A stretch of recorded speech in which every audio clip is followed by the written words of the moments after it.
Sota, Lusota, esplendori venganza, historia bat da.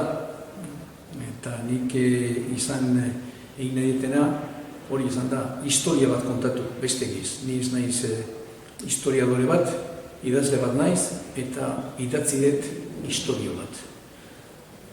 Suerte bat izan dut, zeren dokumentazio bat lortu izan dut, eta horrek ematen du seguridade ikaragarri bat.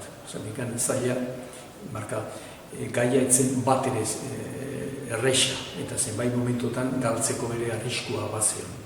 Orduan saiatu naiz, historio bat kontatzen, atseginez eta rigor guztiarekin. Eta sentido hortan, nahiko pozik sentitzen naiz liburakin, argi izan da, zeren 150 urte historia bat da, generazio desberdinak, talante desberdinak, personaje asko. Eta nik esan nuke Bilbo esautzeko, Bilboko historia esautzeko eta Bizkaiaren historia esautzeko, nik uste halako harrera on bat dela.